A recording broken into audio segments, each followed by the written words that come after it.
मंच पर विराजमान आयुक्त महोदय ब्रजेश जी, सुमित्रा पारिक जी, मेरे अन्य साथीगण, पधारे हुए ईओ, बीएलओ, नगर परिषद के सभी सफाई कर्मचारी, अनुसूचित जाति, जनजाति, अल्पसंख्यक व सामान्य वर्ग से भी कई साथी यहाँ आए हैं, उन सभी को मैं धन्यवाद ज्ञापित करता हूँ जो मान सम्मान और स्नेह आप लोगों ने मुझे आज दिया।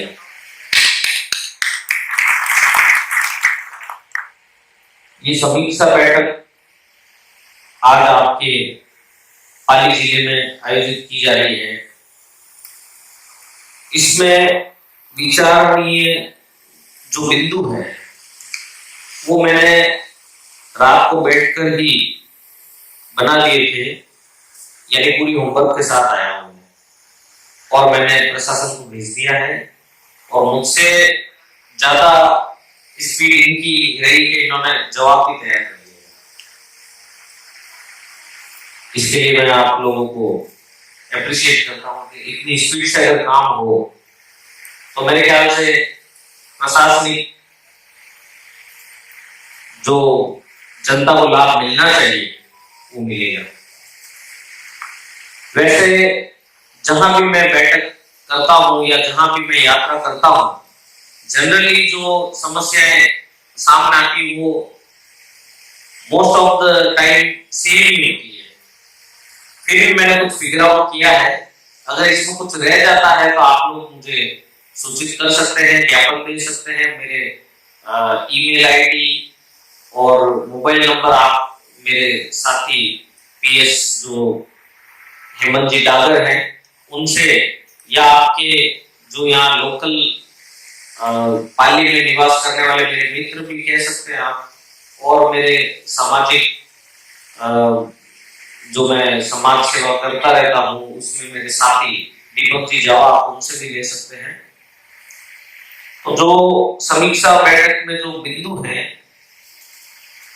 वो अब मैं आपको संबोधित कर रहा हूँ, प्रशासन को, नगर परिषद और जो पाली जिले का लोकल प्रशासन है और पाली जिले के अंतर्गत आने वाली जितनी भी नगर निकाय हैं उनके ईओ यहाँ बैठे हैं।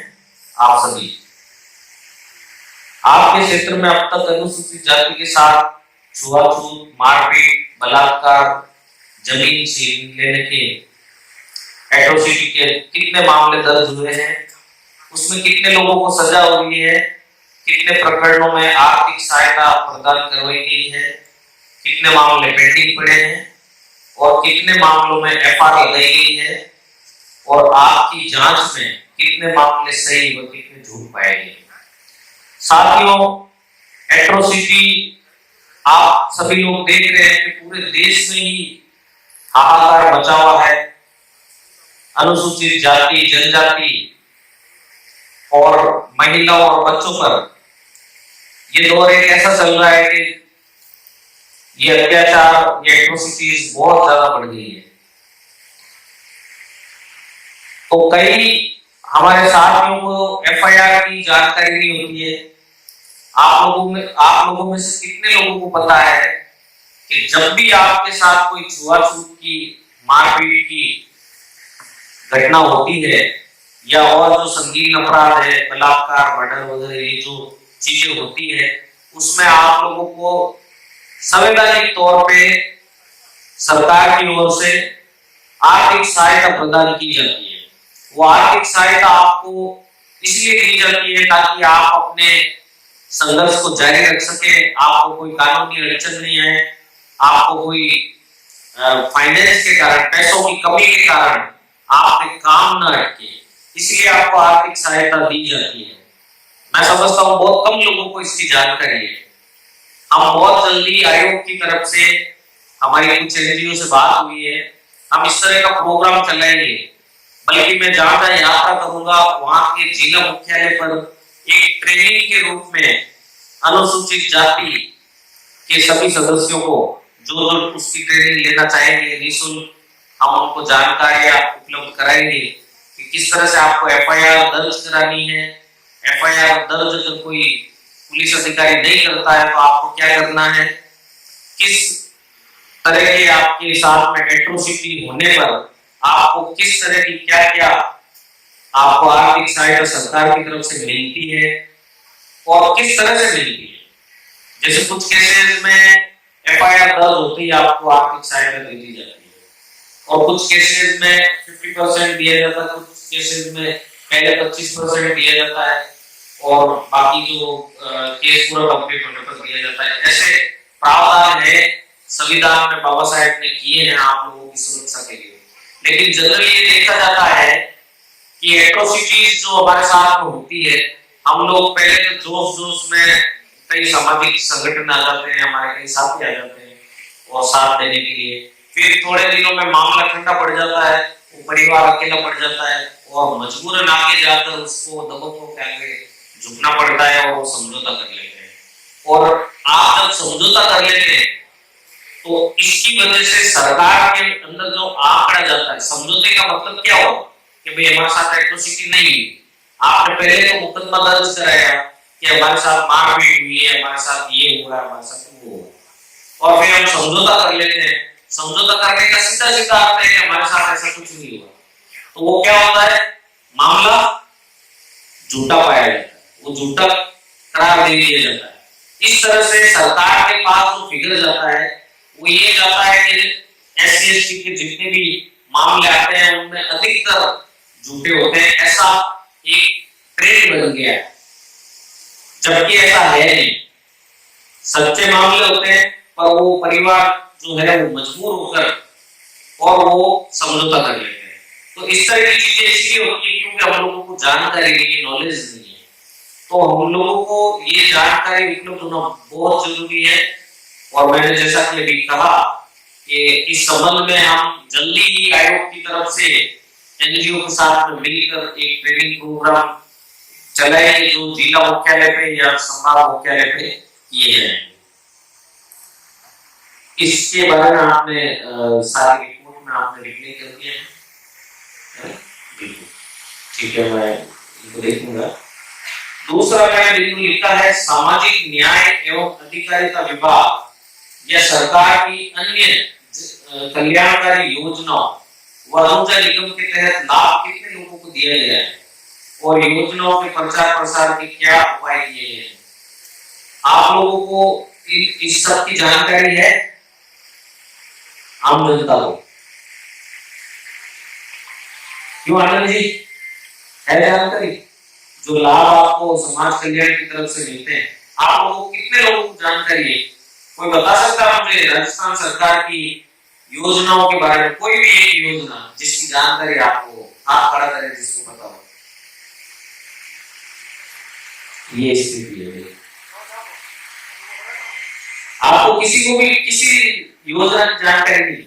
माइक दे दो।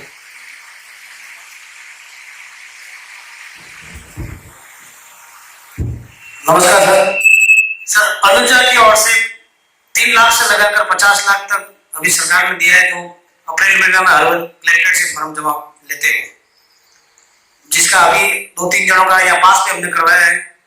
और इसमें एक बड़ी गलती ये होती है कि पास तो हो जाता है परंतु लास्ट में 2 सरकारी कर्मचारियों की साइन मांगते हैं, इस वजह से 90% लोगों के रिजेक्ट हो जाते हैं। इसका क्या उपाय?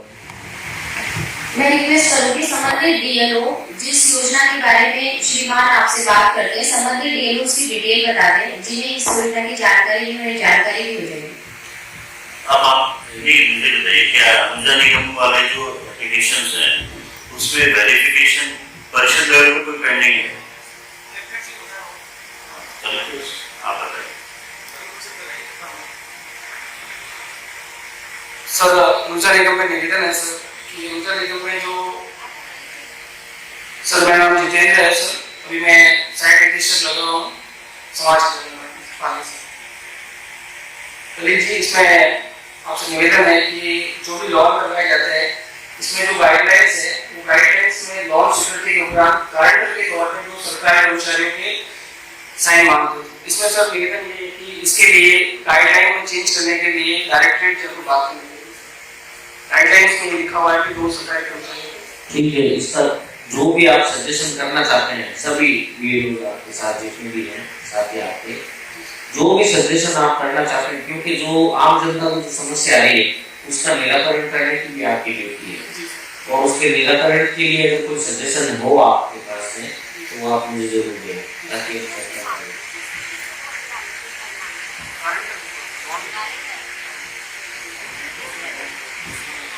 गवर्नमेंट एम्प्लॉय करेगा नहीं सर, तो ये बड़ा इशू है, आप इसमें क्या हो सकता है वो सजेस्ट करें। ठीक है, थैंक यू। एससी वर्ग के रहवासी इस क्षेत्र में खाद्य एवं नागरिक आपूर्ति, शिक्षा, उद्योग, चिकित्सा, बिजली, जल, सड़क, कृषि, तकनीकी, विज्ञान, रोजगार, ये जो मैंने इतने सारे नाम लिए, इसका अर्थ ये है कि जो अनुसूचित जाति के मोहल्ले हैं, अनुसूचित जाति जहाँ पे रहती है उन क्षेत्रों में इन विभागों के तहत क्या क्या लाभ पहुंचाए गए हैं या इनके अंतर्गत आने वाली जितनी भी योजनाएं हैं उनका लाभ कैसे दिया गया है या किस तरह से देने की है जो प्लानिंग है, ये मैंने सवाल किया है।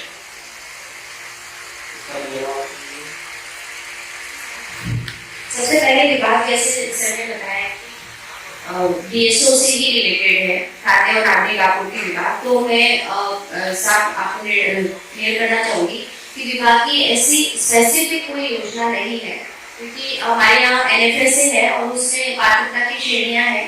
उस पात्रता में general category, OBC, SC, ST जो भी उसमें पात्र होगा वो उसमें अप्लाई करता है। एसडीएम्स के द्वारा उन पात्रता और निष्कासन की श्रेणी का उसमें जांच की जाती है। जांच के उपरांत स्वीकृत फॉर्म डीएसओ के पास आते हैं और उनको हम बीपीएल, एबीपीएल या उनका एनएफएसए, एपीएल इस तरीके से कैटेगराइज करके 2 रुपए किलो और 1 रुपए किलो खाद्यान्न उन्हें दिया जाता है।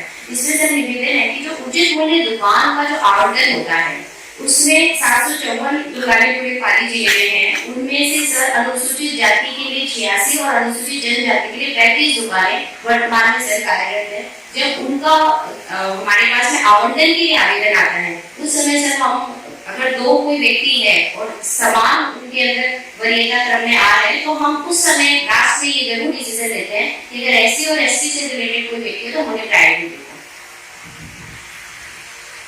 शिक्षा के क्षेत्र में अभी सम्मानित अशोक जी गहलोत हमारे माननीय मुख्यमंत्री जी ने बहुत ही अच्छी घोषणा की, जो Mahatma Gandhi English medium school, उसके तहत आपके यहाँ पर क्या स्थिति है? सर, जिले में अभी 30 महात्मा गांधी विद्यालय संचालित है। इसमें 25 तो महात्मा गांधी नाम से है और 5 तो बामासा है, इसलिए उसको मीडियम रूपांतरित किया गया। और सर इस बार अभी ग्रामीण क्षेत्र में 77 विद्यालयों के और प्रस्ताव भेजे गए हैं और शहरी क्षेत्र में 37 विद्यालयों के लिए प्रस्ताव भेजे।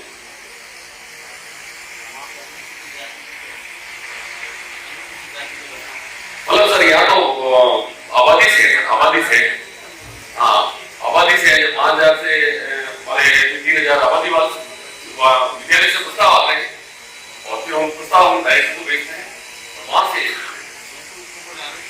ऐसा आरक्षण का जरूरत नहीं है।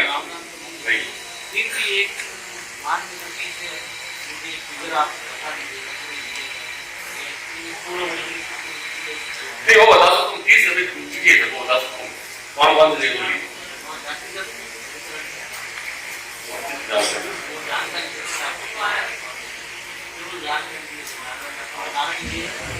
अभी मेरे पास में एक प्रकरण आया था, मेरे ख्याल से मतलब सर इसमें मेरे को जहाँ तक जानकारी है आबादी तय है, गांव में 5000 आबादी थी, कम पड़े तो 4000 वाली भी लिए, अब 3000 भी लिए, उसमें जाति वाइज कैटेगरी करके ऐसा नहीं है। कहीं एक जगह पर ऐसा मेरे पास केस आया था जहाँ पे उनका ये कहना था कि मतलब आबादी भी ठीक है अनुसूचित जाति की, फिर भी उनके बच्चों को वो इग्नोर करके और उनको मना करके और जो भामाशाह लोग हैं उन लोगों के बच्चों को एडमिशन सर इसमें एडमिशन के लिए सर ये है, इसमें भी कोई नए लॉटरी से निकलते हैं और उसमें भी कोई कैटेगरी जाति वाइज नहीं है, लॉटरी से निकलते हैं। कोई भी अप्लाई हाँ, कोई भी अप्लाई कर सकता है। 1 से 5 तक हर क्लास में 30 बच्चे हैं और 6 to 8 35 बच्चे हैं और उसमें ये है तो पहले से जो हिंदी मीडियम में बच्चे पढ़ रहे हैं उनको वरीयता मिलती है। किसी क्लास में से 5 बच्चे हिंदी मीडियम के, वो क्या है हम इंग्लिश मीडियम में पढ़ेंगे तो लॉटरी में 25 की निकलेगी, 2 फार्म आए उसके लॉटरी में जो आएगा उसको। और आरटी आरटी के तहत जो एडमिशन होता है उसमें तो सर वो 25% हर स्कूल में है, वो भी लॉटरी ऑनलाइन फार्म भरे जाते हैं और लॉटरी से आपके यहाँ दुरुस्त चल रहा है ऐसा ऐसे कोई कंप्लेन मेरे मैं नए है मैंने बोला है, मेरे को ऐसी जानकारी नहीं है, कोई कंप्लेन नहीं। Thank you. और जो हमारे जो प्री मैट्रिक और पोस्ट मैट्रिक छात्रवृत्ति है, इसका क्या हाँ मैं बता रहा हूँ, हमारे जो वित्तीय वर्ष 21-22 में प्री मैट्रिक और पोस्ट मैट्रिक 6 से 8 तक 11 पोस्ट मैट्रिक, उसमें जो बजट सर 34,25,000 था और हमने 34,25,000 वितरण कर दिए हैं और जो कुल लाभान्वित है वो आपके 3,476 है सर। और पोस्ट मैट्रिक में 28,71,080 था बजट और हमने 28,71,580 ही बांट दिए हैं और लाभान्वित हुए हैं वो सर 2,102। तो कुल मिला के सर इसमें 5,577 छात्र लाभान्वित हुए। ये तो 21-22 में है और 22-23 में भी सर करीब 4,512 छात्र लाभान्वित हुए। तो हमारे यहाँ पेंडेंसी कोई नहीं है, जितने बजट आए हमने सबको दे दिए। ठीक है, तो समस्या आएगी तो आपसे संपर्क करेंगे। और निरंतर है तो राजस्थान प्रगति की ओर चल रहा है। आप भी बहुत अच्छा काम कर रहे हो, मतलब एडमिनिस्ट्रेटिव विंग और पॉलिटिकल विंग दोनों बहुत अच्छा काम कर रहे हैं, लेकिन फिर भी लाभ जो है आम जनता तक पहुंच नहीं पाता। उसका कारण है कि उनको जानकारी नहीं है। तो जानकारी पर आपको विशेष है जो इसके प्रचार प्रसार के ऊपर आपको विशेष ध्यान मेरा और भी कहना होगा कि जो भी एसटी वर्ग के एसटी के वर्ग के लोग अगर कोई भी ऋण लेते हैं, कोई भी बैंक से किसी प्रकार का ऋण बिजनेस के लिए ले रहे हैं, तो छोटी मोटी दुकान लगा रहे हैं, छोटी मोटी फैक्ट्री लगा रहे हैं, तो आप अगर ऋण ले लेते हैं उसके बाद भी आप मेरे कार्यालय में आ सकते हैं या आप बताइए वहाँ हम आ जाएंगे और आपके फॉर्म भर देंगे और इस स्कीम में कवर अप है 10 लाख तक के ऋण को 8% इंटरेस्ट सब्सिडी मिलेगी। इसलिए आप अगर किसी प्रकार का लोन आपने लिया है तो आप कार्यालय में संपर्क कर दें, हम हाथों हाथ आपका फॉर्म भर देंगे और आपको 8% इंटरेस्ट सब्सिडी मिलेगी, जो आपके लगभग हर बैंक 8 से 9% के आसपास ब्याज देता है, तो आपके ब्याज मुक्त ऋण मिल जाएगा।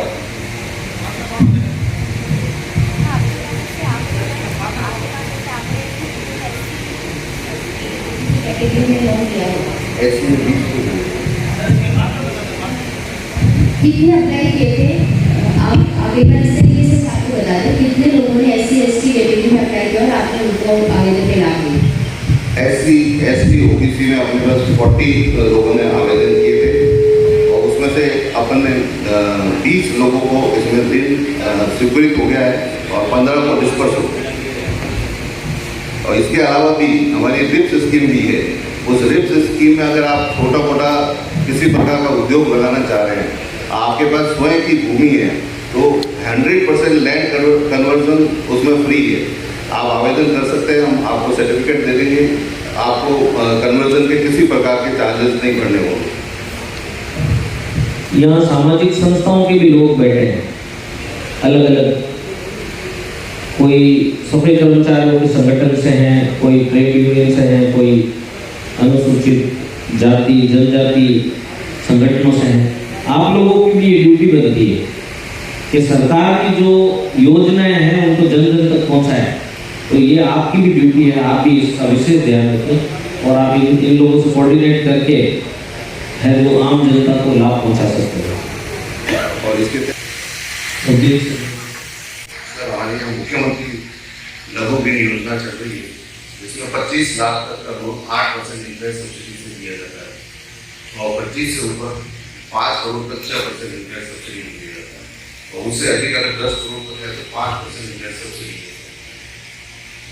तो इसके तहत सर हमने 20 लोगों को दिया है, SC के लोगों को, जिसमें 33 लाख की अमाउंट दी है, सैंक्शन हुई है और 11 लाख डिस्पर्स हुआ। इसके अलावा प्रधानमंत्री रोजगार योजना है सर, उसमें SC, ST और OBC के लिए 35% सब्सिडी है रूरल इलाके, और सिटी इलाके में 25% सब्सिडी है। ये योजना जून में रिवाइव हुई है, तो इसमें 50 लाख तक का ऋण है। तो अभी 7 आवेदन SC के हमने इसमें करवाए हैं।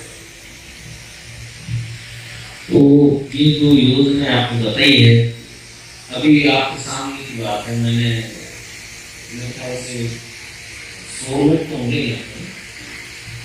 100 लोगों में से मैंने पूछा प्रश्न कि भाई योजनाओं की जानकारी किस चीज से होगी, केवल एक व्यक्ति ने हाथ उठा दिया। अभी आवेदन बनवाए हैं, तो अगले नजर में रखा जाएगा, जिसमें वर्ल्ड लेवल के एक्सपर्ट्स आके लेजर से रिलेटेड ट्रेनिंग देते हैं। ठीक है, चिकित्सा विभाग से चिकित्सा विभाग के अंतर्गत आने वाली समस्त जांचें, समस्त सर्विसेज, दवाइयाँ हॉस्पिटल में निःशुल्क। मैं डॉक्टर पवन, RCHO CMHO पानी से एक चिकित्सा विभाग की अभी नई बजट घोषणा में समस्त सुविधाएं फ्री कर दी गई है, और जो भी मतलब 82 या 1000 की पॉपुलेशन है, उसमें एक आशा, एक आंगनवाड़ी बनी हुई होती है। आशा हमारी यूनिट की सबसे निम्नतम कड़ी है, वो वहाँ पे सर्विसेज देती है। जननी सुरक्षा योजना, कोई डिलीवरी पेशेंट होती है उसको गाइड करती है, आपको कहाँ लाना है, हॉस्पिटल लेके आती है, उसकी जांचें करवाती है, AMC चेकअप करवाती है। डिलीवरी के बाद जब बच्चे होते हैं तो उनको समस्त टीकाकरण जो सेंट्रल गवर्नमेंट से फ्री मिलते हैं, उनको टीकाकरण करवाया जाता है 1000 की पॉपुलेशन पे। अगर उस एरिया में 1000 की पॉपुलेशन है तो हमारी चिकित्सा विभाग की समस्त सुविधाएं इनको फ्री मिलेगी। अगर कोई पात्र परिवार BPL में आता है, उस लेडी की अगर पहली डिलीवरी होती है तो डिलीवरी के बाद 5 किलो घी का कूपन दिया जाता है। ये एक स्पेशल स्कीम है। बाकी समस्त सुविधाएं, समस्त जांच, CT, MRI, हॉस्पिटल की समस्त सुविधाएं निःशुल्क है, और मिनिमम 1000 की पॉपुलेशन पे हमारी सर्विस। वो लोग क्या करते हैं, वो मना कर देते हैं कि साहब आपका इलाज यहाँ नहीं होगा। सर ज्यादातर हॉस्पिटल से जब शिकायत आती है तो हम जाते हैं कि कुछ पेशेंट्स तो होते हैं जैसे बहुत ज्यादा पैनिक सिचुएशन होता है, जैसे बाय चांस पेट दुख रहा है तो सीवियर पेन होता है, तो उससे डॉक्यूमेंट मांगते हैं कि आपके जनाधार वगैरह ऐसा कुछ है। तो कुछ पेशेंट्स तो होते हैं जो हम लेके आ जाते हैं, तो पेशेंट मतलब हॉस्पिटल एडमिनिस्ट्रेशन वेट करते हैं, लेकिन उसमें आपको फोटो कर रहे हैं कि सभी का है या नहीं, और रेगुलर उनसे टच में है जो वहाँ ज्वाइंट डायरेक्टर है, और उन्होंने एश्योरेंस दिया है कि फ्राइडे तक हम इसको कंप्लीट करके सबको बेनिफिट दिला देंगे। अभी जैसलमेर में एक घटना घटित हुई, एक जैसलमेर नगर निकाय का कर्मचारी, उसका एक्सीडेंट हो गया, वो बहुत सीरियस है, उसका अर्जेंट बेसिस पे RGHS बनवाया गया, फिर उसको 5 लाख का बेनिफिट हुआ। तो ऐसा क्यों? ये काम हम प्रायोरिटी पे क्यों नहीं कर सकते? आप सभी EO यहाँ मौजूद है, ये काम हम प्रायोरिटी पे क्यों नहीं कर सकते? RGHS का एक तो ये अल्प वेतन भोगी है, और आर्थिक स्थिति भी इन लोगों की ठीक नहीं है।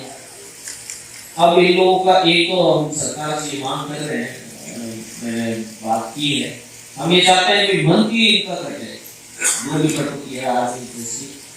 आप लोग शायद एक साथ काट रहे हैं, तो एक साथ बहुत ज्यादा बर्डन बढ़ रहा है। सर हमारे डिपार्टमेंट में मंथली पे स्लिप के साथ रहता है। हमारे डिपार्टमेंट में जो आपकी रिक्वायरमेंट क्या है? RGHS से आपको पेमेंट जो चाहिए पेमेंट, सर सबकी पे स्केल के हिसाब से मंथली कंट्रीब्यूशन होता है, लगभग सबका बन चुका है जो गवर्नमेंट सर्विस में है।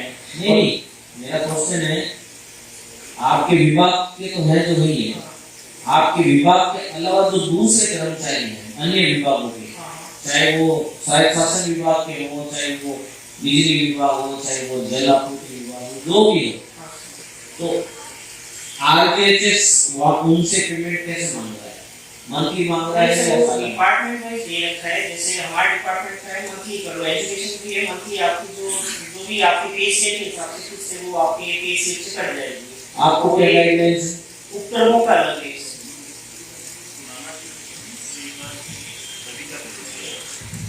एनुअल प्रोविजन तो मैं क्लियर नहीं तो फॉर्म्स वाले राइट बताएं।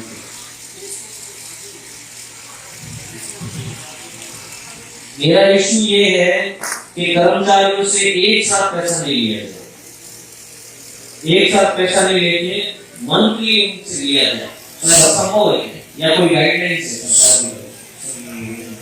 राज्य सरकार autonomous body article states and government के लेवल प्रोसेस अगर कोई राज्य सरकार का कर्मचारी जिसमें डिपार्टमेंट एजुकेशन डीएसओ या जो भी स्टेट गवर्नमेंट की उससे तो मंथली कंट्रीब्यूशन को सरकार ने एक्सेप्ट कर रखा है। लोकल बॉडीज के लिए हमने मंथली कंट्रीब्यूशन काटना शुरू कर दिया था, लेकिन जब हमने कंट्रीब्यूशन की डिटेल वहाँ भिजवाई तो उन्होंने कहा कि नहीं आपको 10,500 रुपये एक साथ डिटेक्ट करके भिजवाना पड़ेगा। तो हमने सर फिर मई के अंदर 5,044 रुपये जो बचा हुआ था और हमारा नंबर उसे कंट्रीब्यूशन मिला के 622 लोगों की सूचना 65,54,000 रुपये जमा करवा के वहाँ भिजवा दिया।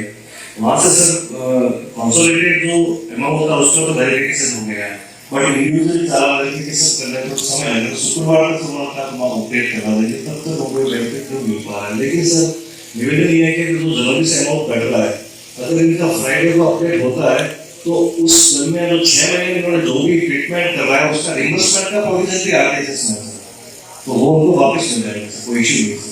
ये अच्छी बात है, लेकिन ऐसी कोई गाइडलाइन नहीं है ना कि एक साथ जमा करो एक साल का? हाँ सर, ये आर्टिस्ट की गाइडलाइन है सर लोकल बॉडीज के लिए, ऑटोनॉमस के लिए। ऑटोनॉमस के लिए क्या है? मंथली नहीं सर, ईयरली एक साल। ये मेरे को ऑर्डर प्रोवाइड करिएगा। जी सर, इसको चैलेंज करेंगे। जी सर, थैंक यू सर। जो कॉन्ट्रैक्चुअल स्टाफ है उनका चिरंजीवी योजना के अंतर्गत है और बाकी फैमिली जो चिरंजीवी के अंतर्गत आ रही है उनको कवर करें। इस प्रकार लगभग जो भी गवर्नमेंट सेक्टर में काम कर रहे हैं पर्टिकुलर ऐसी कम्युनिटी से, तो उनको सबको चिकित्सा सुविधा तो मिलेगी। जी मैं ठीक है, मैं अनुसूचित जाति आयोग का उपाध्यक्ष जरूर हूँ, लेकिन after all I am human being. मेरा जो सवाल है ये जो जनरल सभी के लिए, चाहे वो किसी भी जाति सबके लिए है, जो गवर्नमेंट सेक्टर में उनके आरटीएचएस है और जो सुविधा करनी है उनका भी गवर्नमेंट पेमेंट करती है उसके बीमा का, उनको चिरंजीवी फ्री मिल जाए। आरटीएचएस में रजिस्टर्ड करने में एक बहुत बड़ी समस्या आती है। समस्या आती है कि जब ऑनलाइन वो रजिस्टर्ड करना जाता है कर्मचारी, तो वो एक दूसरे एक आईडी मांगता है। हाँ, तो एलएसजी में इतनी टेम्परेरी आईडी जरूरी आपके यहाँ सारे नहीं। मैं देखिए डॉक्टर साहब, आज आप ऑफलाइन में सेम डेट में क्लियर अप नहीं कर पाएंगे, ठीक है? आधार कार्ड से चेक हो जाएगा। नहीं, मैं समझ गया था। अगर उस दिन एंट्री की है देन इट विल रिफ्लेक्ट हुए। अगर आपने उस दिन एंट्री नहीं की है, इनका मैंने नहीं है कि आपने एंट्री नहीं की, एक सेकंड इसको अपनी डांट से इस तरीके से होगा। अगर आपने उस दिन एंट्री नहीं की है तो कोई बात नहीं, आपको जो वैक्सीन लगा है उसकी डेट जरूर चेंज आएगी, बट आपको वैक्सीन लगा इसका कार्ड आपको मिल जाएगा। इसके लिए आप क्या कीजिए कमिश्नर साहब, आप लिस्ट बनाइए अपने सभी कर्मचारियों की, उनके आधार कार्ड नंबर और फोन नंबर। अब आप डेट आपके जो भी आपके डाटा ऑपरेटर है डॉक्टर साहब, आपकी जो भी data operator, suppose list doctor साहब आज देते हैं कमिश्नर साहब आपको, आप आज की डेट में उनका फर्स्ट वैक्सीनेशन शो कीजिए। आप पहले वेरीफाई करें जिनको वैक्सीन लगा उन्हीं की लिस्ट लीजिए। फर्स्ट वैक्सीन आज की डेट में शो करेंगे और अगर इनको वो वैक्सीन कोविशील्ड जो भी लगा, क्योंकि क्या आपने एक ही वैक्सीन लगा है, उसी वैक्सीन को 28 डेज में जैसे वो वैक्सीन लगना होता है, तो आफ्टर 28 डेज उसके अंदर दूसरी एंट्री कीजिए, क्योंकि अब आपको एंट्री करने पर ही वो कर लेंगे।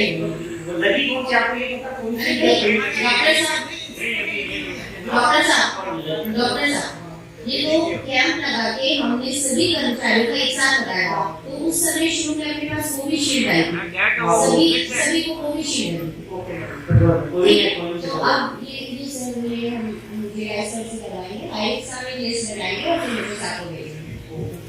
और सर एक मेरा निवेदन, एक ये अपना कोरोना काल के अंदर चूंकि बाजाराम वो डेथ हो गई, उसका क्लेम वो बात कर रहा हूँ अभी, हमारा पॉइंट आ रहा हूँ। नहीं सर, एक अरे वो पॉइंट आगा आगे आएगा, अभी आएगा।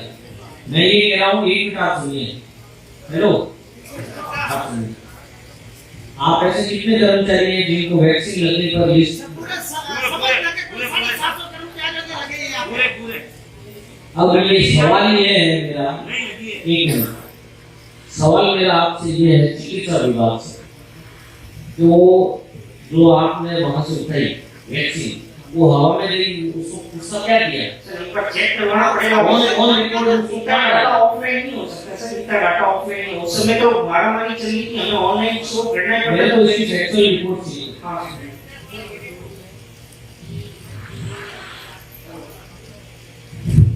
हेलो, मैं भी यहाँ नगर परिषद में था और मैंने भी वैक्सीन लगाई थी, लेकिन काफी लोगों का तो वैसे ऑलरेडी हुआ है, मैंने भी लिखा है इसके लिए, लेकिन हो सकता है काफी लोगों को नहीं हुआ है, तो उनकी अपन लिस्ट दे देते हैं, लिस्ट दे करके आप उनको भेज देते हैं। This is very serious thing.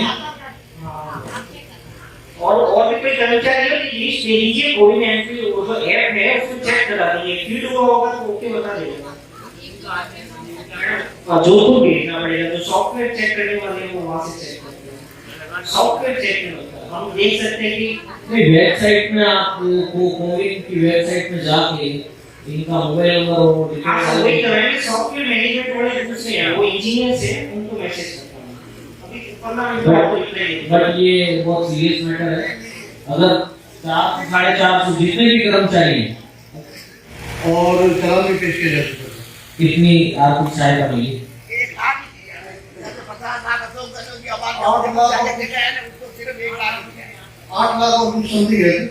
8 lakh का प्रावधान है उसमें। वो बिल्कुल मिल गए ना, ये कह रहे मिल गए। हमारा 50 लाख की थी, किसने से नहीं, कन्हैयालाल जी ऐसा है ना कि कुछ क्राइटेरिया होता है, कुछ क्राइटेरिया होता है। डिमांड अपन ने करी है, मैंने भी की है, वो अभी मामला अभी खत्म नहीं हुआ, जारी है, प्रयास करेंगे उसमें। लेकिन तो उदयपुर वाले मामले में 50 लाख की तो अगर उसका मर्डर हुआ है, इनका भी मर्डर हुआ सर, तो उनको भी 50 लाख मिलना चाहिए। ये हमारी अपन ने डिमांड कर रखी, मैंने डिमांड कर रखी, खुद नहीं, मैंने खुद नहीं डिमांड कर रखी, आयोग ने ऑलरेडी डिमांड कर रखी है इसमें। अभी पाली में एक और केस हुआ लेटेस्ट, एट्रोसिटी से रिलेटेड कितने केसेस? 34। कितने झूठे पाए गए हैं, कितने सही पाए गए? इसका वर्गीकरण नहीं है, 34 है टोटल। ये है 31 में चालान पेश।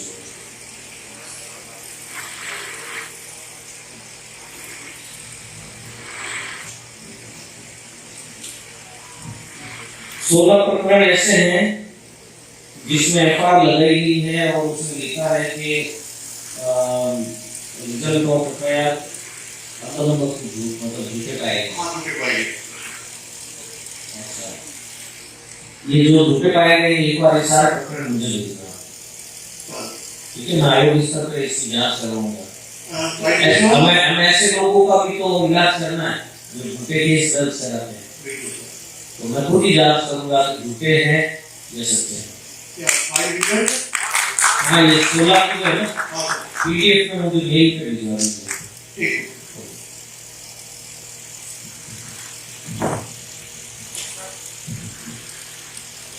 बिजली विभाग, जल विभाग, और ये इनसे मेरा क्वेश्चन सिर्फ इतना ही है। पुलिस विभाग में ऐसा है देखो, जो मामले होते हैं उन लोगों को झूठा कैसे बनाते हैं, मैं बताऊंगा। झूठा होता है, कोई लेना देना नहीं है, किस व्हीकल का है, उसको व्हीकल से क्या लेना देना, कैसे आते हैं वो व्हीकल का रोड डालते हैं, अनसेंट पर्सन पूछते किसको क्या लेना देना, वो जांच का विषय है, अलग से में कोई लेना देना नहीं होता व्हीकल। हम तो रेल से आए तो कैसा बोलो, अलग से क्यों पूछ रहे हैं? तो वकील की तरह वकील बनते, उसको केस को खर्च करना, मतलब उनके पक्ष लेना, कैसे कि दवा में लोग खरीद ले, उन लोगों को ये लोग खरीद जाते हैं। सच्ची बात है, ओपन मतलब एकदम सच्चाई है। तो गरीब लोगों को ये लोग पूछ रहे हैं, और उसके लिए कर रहे हैं कार्रवाई। आयोग बहुत जल्दी कोई लेना देना नहीं, व्हीकल कैसा आया, क्या गया, क्या लेना, संवैधानिक गलती की ओर बढ़ रहा है। गरीब लोग अनपढ़ हैं, उनको बेकअप भी रखे, ये सच्ची बात है, इससे कोई लेना देना नहीं होता। कानून चलता फैक्ट से, अगर आपके पास पक्के सबूत है तो दुनिया की कोई ताकत आपको झुका नहीं सकती। अच्छे लोग तो होते हैं वो जवाब दे देते हैं, अनपढ़ होते हैं वो जवाब नहीं देते, क्योंकि वो उसके लिए फिर जो संगठन है, जो एनजीओ है, उनकी जिम्मेदारी है उनको सपोर्ट करें। आपने सही कहा कि आप अपने हाथ में कागज लें और जो एफआईआर लगाएं उनकी सच्ची जांच करें, उसमें बिल्कुल मैं 16 प्रकरण है ये सारा बता रहा हूँ। आपको एक दो ऐसा लगेगा वो गलत है, बाकी 16 में से पता 15 नहीं लगेगा। पता नहीं जांच करेंगे 16 प्रकरण। धन्यवाद आपको, बहुत बहुत धन्यवाद। ये हमारे को ये कुशल रहे लोग आपका दर्द सही है जो जवाब देते हैं। एक साल हुआ सर, उसके बाद आज 3 महीने हुए हैं, अभी तक सभी सड़कों पर फुहारे बहुत अच्छा कार्य हो रहा है। सिर्फ एक सर्कल को छोड़कर वहाँ अभी अंधेरे में है, नहीं फुहारे चल रहे हैं उसके। देखो अभी मैं खुद भी वहाँ पे माला अर्पण करने के लिए गया था। मैं सच्ची बात बता रहा हूँ, मैं डरते डरते ऊपर चढ़ा सीढ़ी, तो सीढ़ी बिल्कुल जर्जर अवस्था में है, और अगर कभी भीड़ आई तो 100% वहाँ पे दुर्घटना के चांस है। मैंने बोल दिया है, कमिश्नर साहब को बोल दिया है। मैंने ज्ञापन भी दे चुका हूँ नहीं सीढ़ी वो सीढ़ी काम की नहीं है, आप 4 जने चढ़ो, वहाँ तक की रखने का कहा था सर। आप उसको 4 जने चढ़ो वो गिरेगी, तो पूरी हिल रही है वो सीढ़ी, मैंने बोल दिया है। और एक अभी जो प्रगतिशील युवा संगठन का जो कार्य है जहाँ अभी लोग गए थे, वहाँ भी मूर्ति की स्थिति ठीक नहीं है, तो मैंने नई मूर्ति लगाने के लिए बोला है और मैं लिखित में भी दूंगा। सबसे बड़ा पाली सिटी का सबसे बड़ा डंपिंग का कचरा स्टैंड है, वो अपने आबादी वाले क्षेत्र में एक कच्ची बस्ती। आप ऐसे लिखित में दो ना, ये मैटर आप ऐसे बोलने से मैं चला जाऊंगा, 4 दिन बाद आप कहोगे नेताजी आए थे कुछ नहीं हुआ। लिखित में दो, मैं पीछे नहीं छोड़ता हूँ, मेरी एक आदत है, कार्रवाई पूरी करता हूँ और पीछे नहीं छोड़ता हूँ जब तक उसका रिजल्ट नहीं आ जाए। सच का सच और झूठ का झूठ सामने आना चाहिए, ठीक है ना।